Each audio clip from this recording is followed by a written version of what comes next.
Hi everyone, today I show you my next printing. It's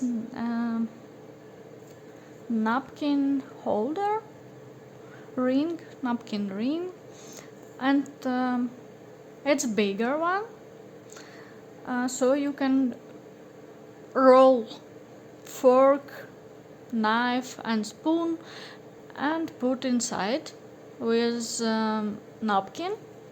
It's interesting and it's for celebration something on or um, a good gift I think for good